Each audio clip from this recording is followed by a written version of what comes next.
Good morning. I'm so glad I decided to wear my glasses. That screen's a little bit far away. That's all right. This morning, I'm just going to talk about the Garden of Gethsemane. It's a story that you probably know really well. You would have heard this from the time when you were first a Christian. But I'm going to try and kind of give us a different view of it. So let's see how we go here. We'll start off with Mark 14. Let's read it together.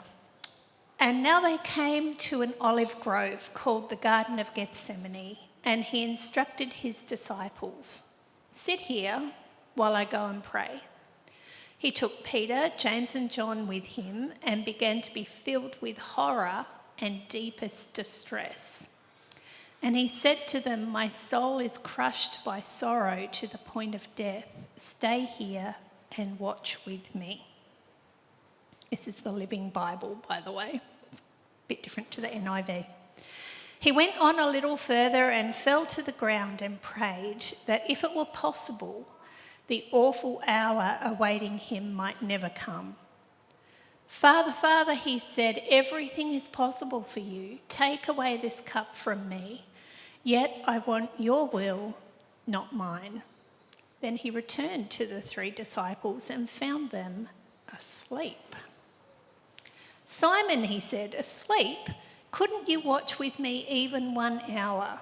Watch with me and pray, lest the tempter overpower you. For though the spirit is willing enough, the body is weak." And he went away again and prayed, repeating his pleadings. Again he returned to them and found them sleeping, for they were very tired, and he didn't know what to say. They didn't know what to say. The 3rd time, when he returned to them, he said, "Sleep on, get your rest."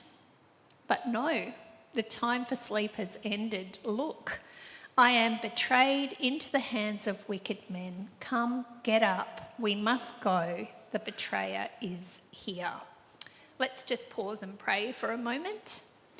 Holy Spirit, I just ask that you come and be here with us, that you would draw things out for people who are listening, and that you'd help me. Amen.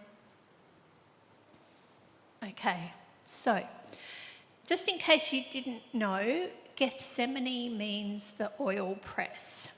So it's a place where there were a lot of olive trees, and then these big grinding stones with the bowls are there as well. It's a place where olives were crushed to make oil.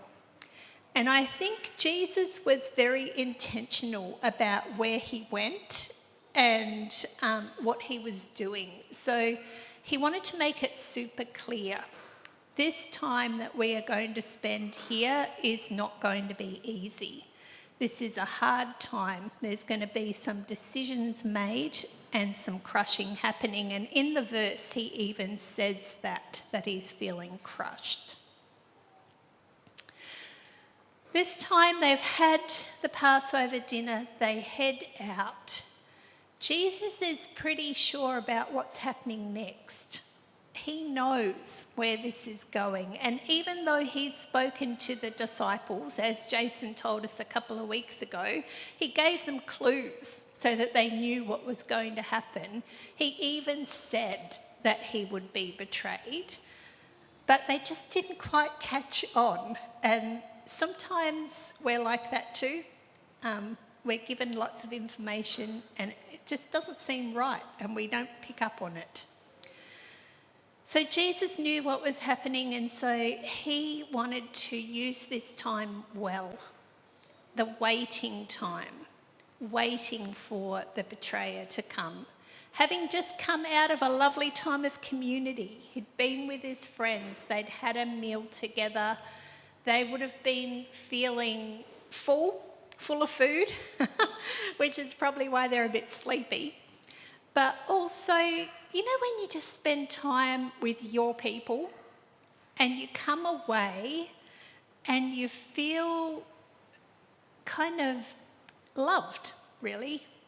It's a different kind of feeling than if you're hanging out with a group of strangers and it's hard work. So I think that's how they were feeling. They get to this place and Jesus starts to think, okay, this is getting really real now. This is going to happen. We're in this place of crushing. We're waiting. And so he's distressed. He can see that there's physical and emotional and spiritual pain that's coming his way. And the garden becomes a holding place, a waiting place. Ladies, anyone who's given birth, I don't know if you remember, but those last couple of days, oh, God, it's a nightmare. You're like, is it now? Is it not? Last couple of weeks, last month, and you're getting those Braxton Hicks contractions and you think, is this it?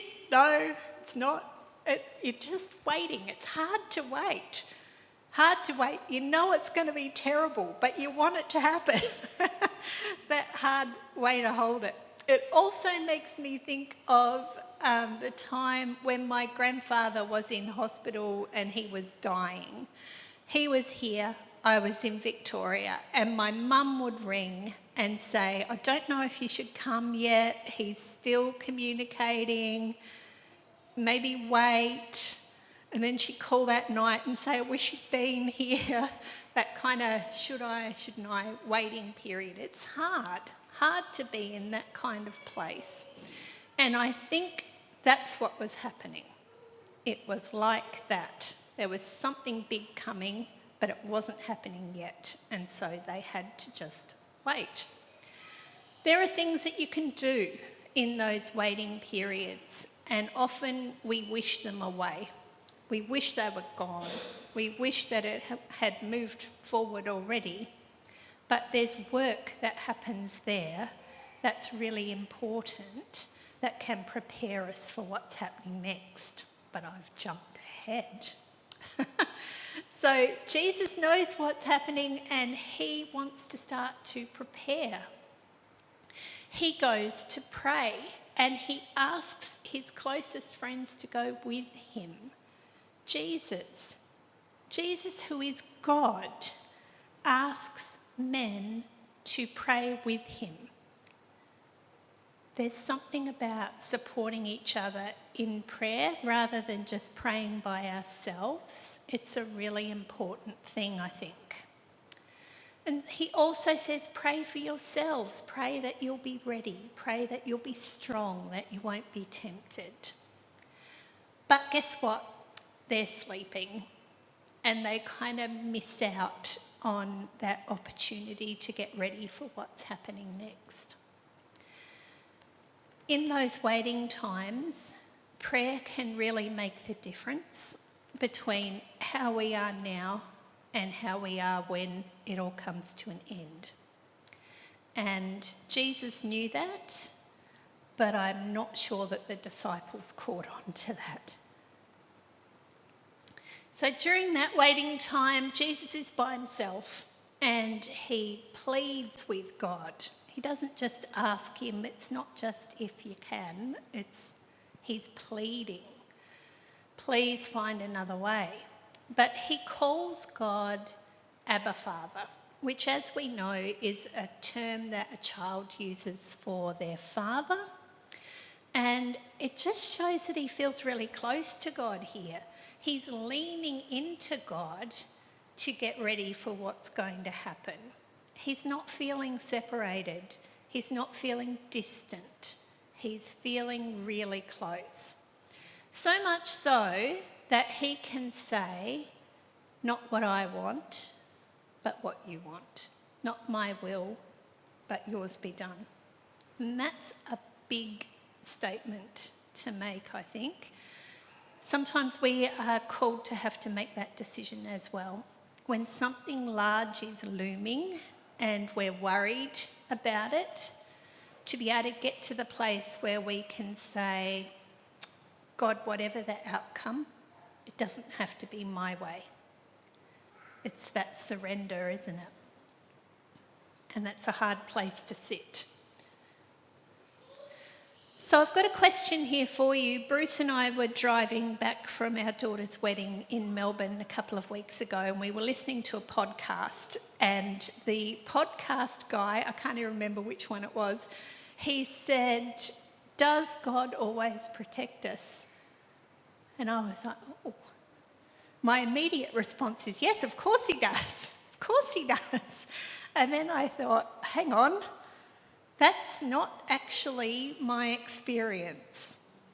There have been many, many times when things have happened to me, to Bruce, to our family, to our extended family, people we know, and the question is, why didn't God stop that? Why didn't he protect us? Why didn't he intervene in some way? And the person on the podcast, the next thing they said was, God will always sustain us. And I thought, oh, that's an interesting concept. So he doesn't protect us, but he will see us through whatever happens. God himself came to earth to die in our place on the cross because he could see that there was a problem. We were separated from him, and he came to fix it because we'd given it a good go and we weren't very good at it. We weren't enough. What we did was not enough, just like in the song that we sang. So, seeing that we weren't going to be able to do it, God stepped in. And he came and he suffered in our place. The cup wasn't taken away.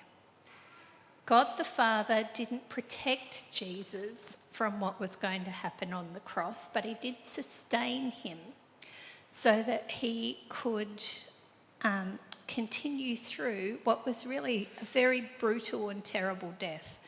Now, for us today, we kind of say, oh yeah, Jesus was crucified. Like, that's what happened. A lot of us, and I hope most of us, haven't actually seen anybody killed.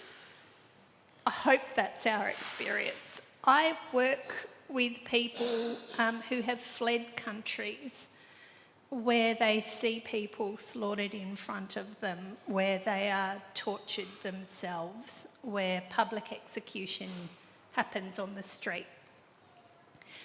And when I talk to them, it just amazes me that they have seen those things and escaped and come here and found a place of safety. And I'm very grateful that that is not my experience. But there are people in the world who that is their experience. So Jesus came and withstood all of those things because he trusted what he knew to be true about God. He knew that God would sustain him. Now, there have been times in my Christian faith, if you think about it this way, sometimes your faith is like a big, strong steel girder that you're holding on to, and it's very solid, you've got it, nothing's going to happen. Other times your faith is like a piece of dental floss, a bit wishy-washy, you wouldn't want to be suspended from the ceiling with that. It changes according to what is happening in our lives. And at times when I have not been protected, I have felt like I'm hanging on to a piece of dental floss. And they're the times when we really dig down and think, what do we actually believe? What is it about this faith that is important? What can I rely on 100%? And I've got to say, I've boiled it down to two things. I know two things for absolute sure. And the rest of it, I'm a little bit hazy on. And hilariously, they've given me the microphone. But I will tell you, one of those things that I know to be absolutely true about God, I think Jesus knows as well, and he knew in that time. Jesus was heading from that beautiful community, lovely supper with his friends into a terrible situation. He was going to be separated from God the Father for the first time ever.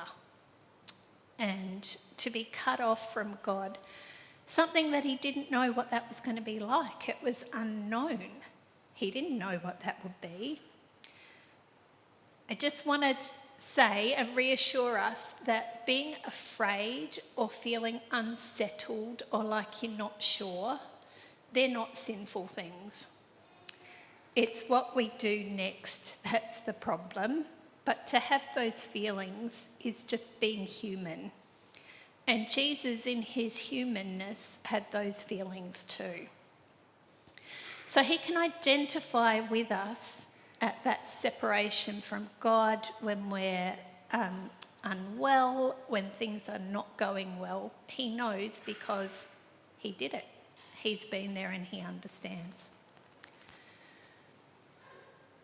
Here's a bit of a question for you. Who here has ever had every prayer they've prayed answered? Every single prayer that you've prayed, has God answered it? Anybody? Oh, it's a bit of a trick. Okay. Some people would say God answers every single prayer that you pray. He just doesn't answer in the way that you want. And I want to kind of just look at that a little bit. How do you hold hope and trust when you're distressed and in pain and you don't have the answer that you're looking for?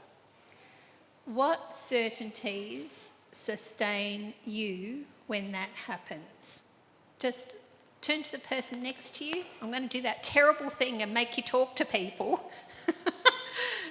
What is it that holds you through those difficult times when you're not getting the answer you want? Okay, I'm seeing people stop talking and look at me. What did you come up with? Anybody willing to share? What sustains you through those times? Yes, Bev. Yep.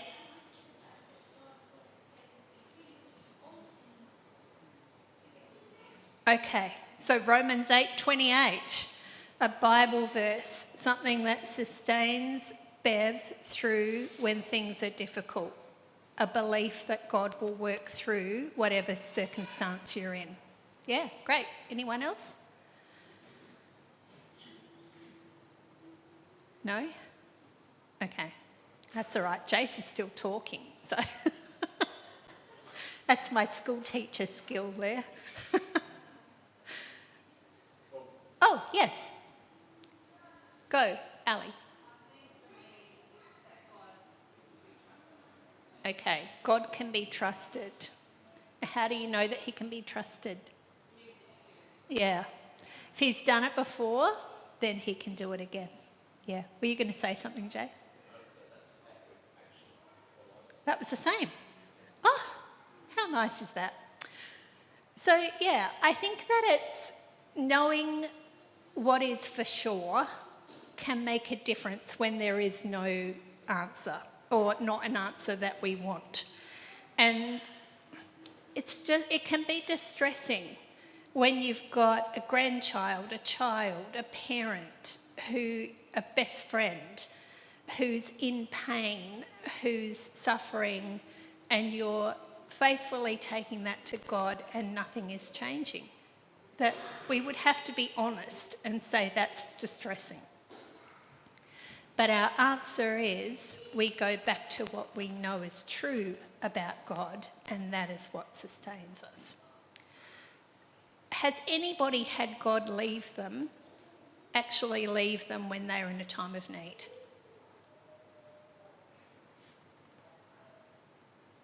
No one's looking like they have. It can feel like we're alone, but I don't think we are ever alone. Why do I think that? Because if we've asked Jesus to live within us, wherever we go, he is there. And so feeling separated and like God isn't listening can lead us to think that he's left us, but I don't think he ever does. Jesus was separated from God the Father so that we will never be. And that can be very comforting when we're in those places. So I guess I just wanted to... Is this my last slide? I think it is. That's great. Praying for yourself when you're in that time of waiting, when you've got something coming, you don't know what the outcome is going to be, you would like it to be a certain way, praying for yourself can really change us as much as it can change the situation. So Jesus went from wanting his will to wanting God's will as he prayed. That can happen for us as well. We can get a different perspective, see things in a different light. We can want different things after we've prayed. That's the purpose of prayer, that we change. Also praying with others. And I wonder what would have happened, say, to somebody like Peter, if he had prayed with Jesus in the garden instead of sleeping. Would there have been a different outcome when people were accusing him of being a friend of Jesus? Would he have responded differently instead of saying, I don't know who Jesus is?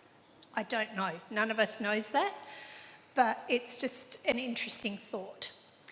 Praying with others, you can encourage each other, you can be God to the people that you're praying with. Sometimes we need support and someone with skin on. During that time of waiting, to be able to prepare ourselves for when things do change, because they do. Things do change. And what was a problem 5 years ago may not even be a blip now in your life. So when things do change, what's it going to be like? What are you going to need? How could your prayers get you ready for when things change? And lastly, if we spend that waiting time leaning on what we do know rather than what we don't know, so leaning on God our Father, who we know loves us, who will not leave us, who is trustworthy and reliable, who has our best interests at heart, and who can make a terrible situation something that can benefit us. If we can lean into that rather than but I don't know and it's scary and what if and they said, instead of that, then I think we can be in a much better place to be able to face whatever is coming next.